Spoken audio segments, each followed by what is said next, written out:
So we're going to talk about methods to assess energy needs and to apply that in clinical care. Go through some of the current literature around protein and then apply that to the continuation of the. In terms of energy needs, as Dr. Ye talked about, and as I'm sure is familiar to everybody already, energy needs are dynamic through the course of critical care. This has been rebranded a couple of times. We all love a rebrand. Currently, our preferred terminology is that there's the early acute phase. This is characterized by relative hypometabolism with mitochondrial dysfunction, reduced oxygen consumption, as well as the mobilization of endogenous stores. And the goal here is not necessarily, even with indirect calorimetry, to be meeting patients' measured energy needs, because patients can be meeting up to 70% of their needs, assuming they've just come into your ICU. Now, if they've got a second hit infection and they're remobilizing their early acute phase, all bets are off. But assuming they're following the typical course and respecting the arrows, which none of them do. At some point between day 2 and day 10, they'll transition into the late acute phase. And I say day 2 and day 10 because that time frame is very highly variable. And I know we have several lovely graphs that show us that it happens on day 3 or 4, but just as patients don't respect the arrows, they don't respect those numbers either. It's very rude. And they also don't have good biomarkers. They don't turn pink or purple whenever they make those transitions. So we don't have a good understanding of when they're making these turns from the early acute phase into the late acute phase.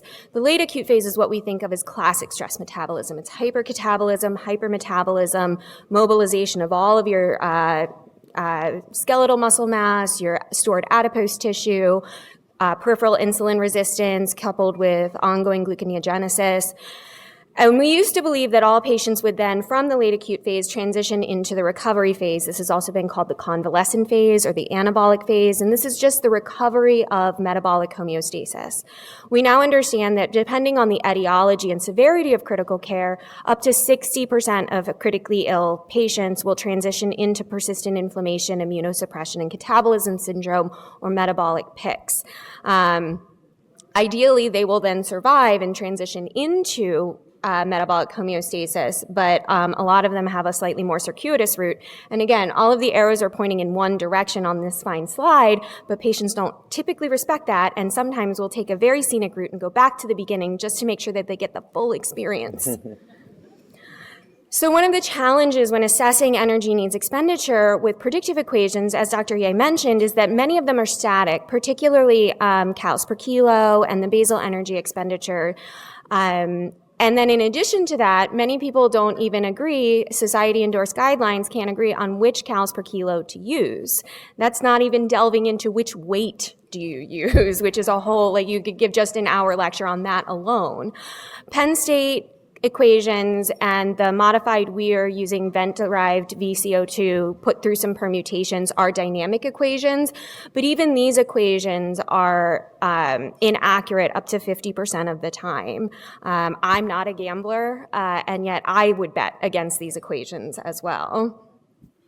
That's why we keep going back to this concept that indirect calorimetry really is the gold standard, because it's measuring your metabolism based on the concept that substrate plus oxygen yields energy, carbon dioxide, and a little bit of metabolic water. So it's measuring these gas exchanges and then calculating out VO2 and VCO2, which are used to then calculate energy expenditure and respiratory quotient. That's not to say it's not without limitations or drawbacks. Just like every measurement we get in the ICU, there's always some limitation or some drawback or some patient that's not going to be a good candidate for it. You can't conduct these studies in general in low tidal volumes or high oxygen environments. If you have a situation where there's a displacement of gas exchange or a challenge in measuring the gas exchange, it's going to be more difficult to get an accurate assessment. And then with any sort of clinical instability, anxiety, agitation, challenges in getting the patient properly sedated, and certain ventilator modes and changes in ventilator modes, obtaining a good study with a quality steady state is going to be much more difficult. But assuming that you have a calorimeter and you have a good patient and your patient's cooperative with you and they're not wigging out, then some best practices to consider would be having the person that's going to be applying the results of your indirect calorimetry be the person that's performing the indirect calorimetry. There are questions that arise during the application process that are very difficult to answer when the person who performed the study is not the person that's attempting to apply it. And so having, the nutrition support specialist be the person running the device is game-changing and is going to result in the best possible care for that individual. And in a high-quality study, we want to be feeding to the energy expenditure, not routinely applying stress or activity factors in the critical care setting. Additionally, respiratory quotient, you can use that to assess whether there were significant technical limitations in your study. If it's outside of the physiological range for a human and you did a study in a human, that's obviously not optimal. But outside of that, it's not sensitive enough to guide substrate utilization or to assess for over or underfeeding. That's more of a clinical assessment. So that's all why we want indirect calorimetry, but given the experience in the room and that there are so many dietitians in the room, a lot of that's probably not new information. So how does it impact our patients when we're actually able to do these assessments? The Taikako study was published in 2011, and this investigated indirect calorimetry-guided nutrition support compared to standard of care in about 130 patients. One of the things I really like about this study is there was a good representation of surgical and trauma patients. It was about 45% of the cohort. But one of the things to be aware of as well is that this was an older population with an average BMI of about 27. They did find that indirect calorimetry-guided nutrition support did improve clinical outcomes. And then the EAT ICU study was published a couple of years later, and this found that indirect calorimetry-guided nutrition support did not appear to improve outcomes. But if you look at the timing of the intervention, it was in the first 7 days in the ICU, and their primary outcome of interest was functional outcomes at 6 months, which that would be remarkable if you did something for the first 7 days in the ICU and improved somebody's functional quality of life at 6 months.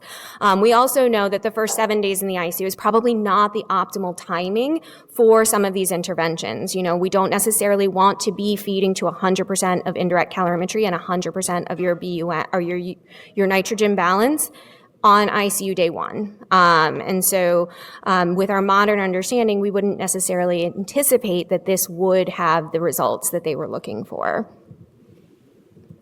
I'm going to learn to use a computer.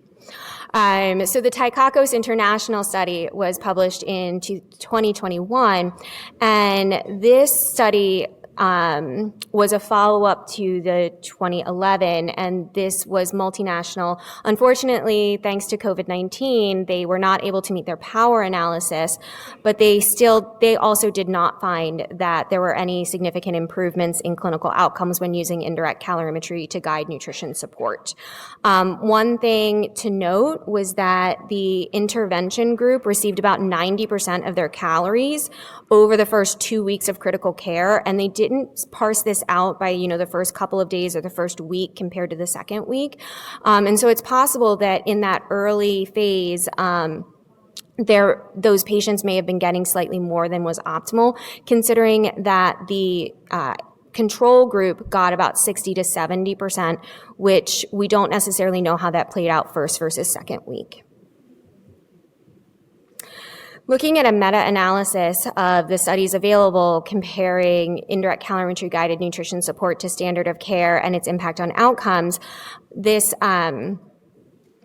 there doesn't appear to be an association based on our current available research between indirect calorimetry and duration of mechanical ventilation and length of stay in the hospital or the ICU. And I wanted to make that point because I know I see a lot of people attempting to use those outcome measures as a tool to justify developing an indirect calorimetry program. And so it's one of those things that at the population level, it's very difficult to achieve that because, as Dr. Ye said, at the population level, you're going to overfeed half your people, you're going to underfeed half your people. And so when you're kind of looking at things on average, it's not an outcome that you might see consistently. One thing that was interesting in this meta-analysis was that indirect calorimetry-guided nutrition support did have a positive impact on mortality. So at this point, you might be thinking, okay, it's the gold standard, it's a better measurement, but it doesn't improve outcomes. So what are you trying to tell us? So my point that I would like to leave you with is to consider the individual. And so this is research that was recently published by my work group out of shock trauma, and this investigated 163 indirect calorimetry results in 117 trauma patients. And this is a Bland-Altman graph, and so if you've never read one of these, the bold line in the middle is the mean difference between the two measurements, and the dotted line is the 95% confidence interval.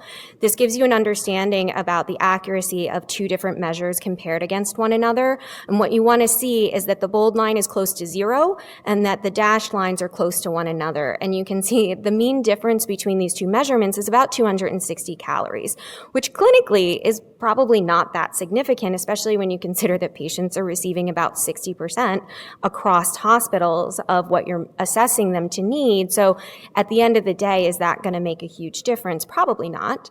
But when you look at the 95% confidence interval, 25 kcals per kilo, which is a number that most people can agree on as something to assess from, can underrepresent needs by 850 calories and overassess needs up to 1,400 calories. And that's just the 95% confidence interval. It doesn't even represent those outliers, right? So at the individual level, it is making clinically significant mistakes most of the time.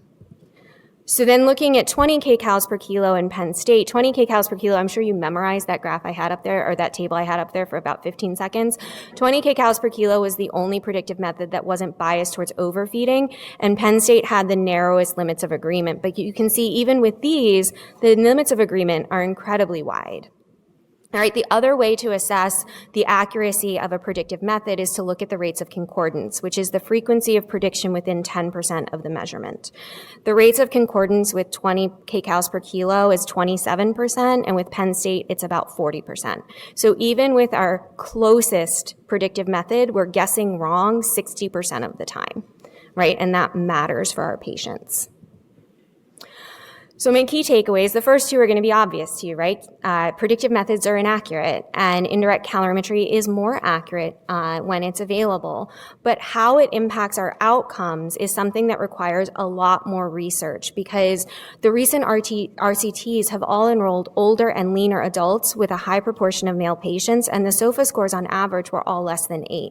So how this may impact our younger patients, patients with higher versus lower muscle mass, patients over the course of critical illness, particularly later into critical care or into chronic critical illness and PICS, patients with functional conditions or genetic conditions impacting their functional status or muscle function at baseline, patients in larger bodies, patients with malnutrition on presentation, all of these things, they may derive different benefits from indirect calorimetry, and we don't have the research to answer any of those questions at this point in time. Okay, so I also gathered here some society-endorsed guidelines for protein, and it's similar to energy needs assessment, a range of recommendations, with some societies going so far as to say clinical judgment. We don't actually think that there's enough data out there to make one firm recommendation for critically ill adults. I think it's actually, they take away your RD license if you talk about protein in the ICU without talking about effort protein at this point in time. If you haven't heard about it, it is a large multinational study that compared high versus low protein in about 1,300 adults, 85% of whom were medical ICU patients. And what they found was that being randomized to the different groups didn't impact the primary outcome of interest, which was time to discharge alive. There were some concerns for possible worse outcomes in patients with higher SOFA scores and patients with AKI. So Christian Stopp and colleagues did a post-hoc analysis of the effort protein trial looking just at patients who had AKI, and what they found was that allocation to the high protein group was associated with an increased risk for negative outcomes, but receiving renal replacement therapy at any point during critical care, those patients did not see those negative outcomes. So, And then recently published is the PRECISE trial. One of the things that I like about this is it takes into consideration that protein needs, just like energy needs, are dynamic. We think about, everybody's had it beaten into their heads at this point in time. I've had it beaten into my head my entire practice, but we've all gotten very comfortable with this idea that energy needs are dynamic over critical care, but protein needs are dynamic over critical care as well. And we tend to think about them more as static. But one of the things I really like about the PRECISE trial is that they do ramp up the protein over the first couple of days. And their primary outcome of interest was this quality of life score at these 3 different time points that you can see there. And they found that allocation to the standard versus high protein did significantly impact this score, with the higher protein group having lower scores. This was statistically significant, and it approached clinical significance.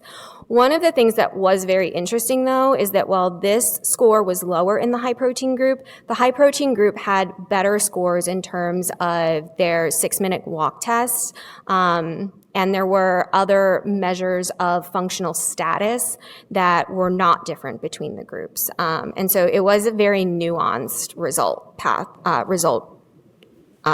pattern.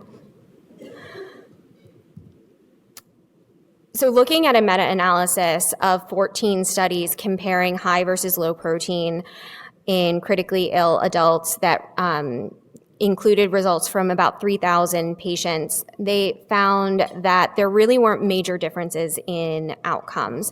When they stratified based on AKI versus no AKI, what they found is that patients without AKI had a signal towards preferring higher protein, and patients with AKI very clearly did not prefer that high protein.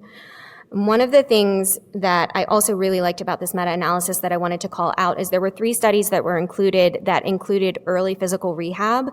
And when they stratified based on studies that reported no early physical rehab versus including early physical rehab, those early physical rehab studies showed a benefit with higher protein, whereas the no physical rehab did not show that benefit and actually favored lower protein dosages.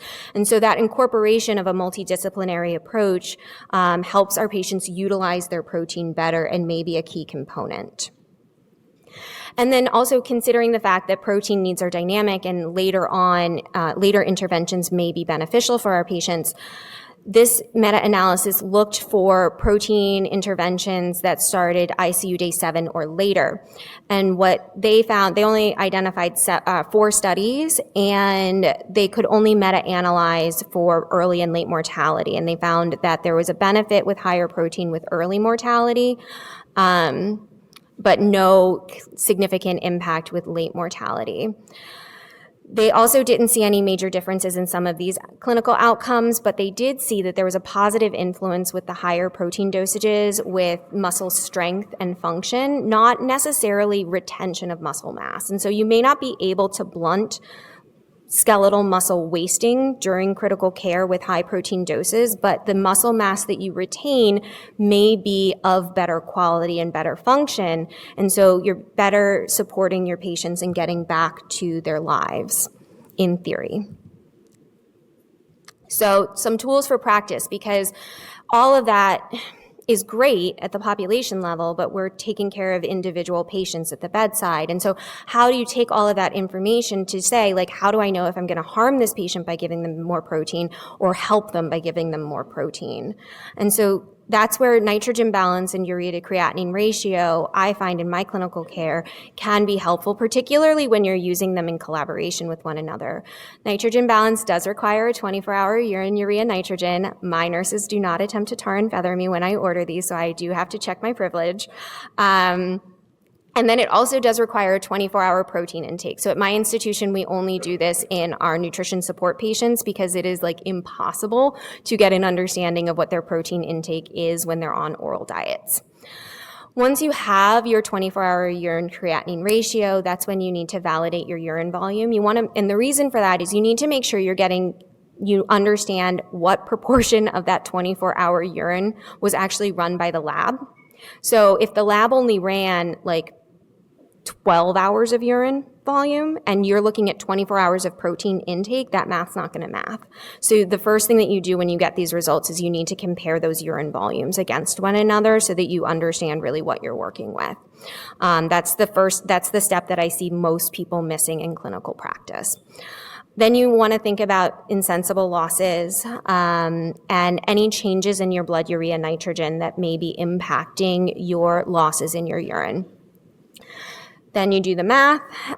Equilibrium is generally considered to be -2 to +2. During periods of critical illness, you may tolerate a more liberal number of -4 to +4. And then you want to assess, do you need to go up? Do you need to go down on your protein? Sometimes if you're very negative, you need to go up on both your protein and your calories because the challenge is not necessarily that you're not feeding enough protein, but you're not feeding enough protein or calories. And so the patients are utilizing their protein as a fuel source.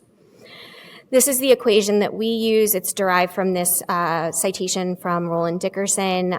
If you haven't read this article and you're interested in nitrogen balance, I highly recommend it. And then urea to creatinine ratio is something else that I find to be beneficial, particularly when you're using it in conjunction with nitrogen balance. It's impacted by a lot of things, and that's where I find using them together can be helpful because it gives insight into what metabolically is going on with your patient so that when your nitrogen balance is off or your urea to creatinine ratio is off and you want to make changes and then you do a nitrogen balance, it gives more confidence on both sides to make sure you are individualizing your protein in a way that's safe and optimal for that patient. Elevations in urea to creatinine ratio can be driven by different things going on with hydration and renal function, but can also be driven by too much protein, but also muscle wasting. So when you have significant muscle wasting, your serum creatinine will go down, which will increase your ratio as well. So that's something to be on the lookout for. So my key takeaways from the protein section are that multidisciplinary interventions may be more effective than single line therapy. So if you're helping the patients to utilize their protein, it may be more effective than just slamming them with protein and saying like, do your best. Timing is also critical, and protein needs are dynamic, just like energy needs are. And individualizing your protein to the patient at that time, using the 5 R's that Dr. Ye was discussing is critical. And thinking about what is going on with your patient. Do they have losses? Are they a surgical patient versus a medical patient? If they don't have a reason to have high protein needs, don't feed them high protein. I think we went very whole hog on everybody gets high protein all the time because if a little is good, more is better. And I think what the current research is showing us is that maybe wasn't the best way, and we should be thinking about our patients as individuals, not as populations. So very quickly bringing this back to the clinical case, this patient was a good candidate for indirect calorimetry. We got a good study, and this is what it gave us. It happened to work out to be 20 kcals per kilo spot on, so I didn't calculate that one, but I did calculate Penn State and 25 to 30 kcals per kilo just to show you how off some of these equations can be at times. And then in terms of protein, this guy throws us a lot of curveballs, right? So there's some things that increases needs, some things that would make you concerned about feeding to higher protein needs at this stage in time. And then I put up ASPEN and ASPEN's recommendations. But when you have indirect calorimetry, one tool that you can use to customize your protein needs is a cross-reference of 20 to 25 kcals from protein, which is still a high protein dose, but it's proportional to your calorie expenditure. And so using that approach, this patient's needs come out to be about 1 to 1.3 at this stage. And so that would be a reasonable place to start and then monitor and reassess for changes.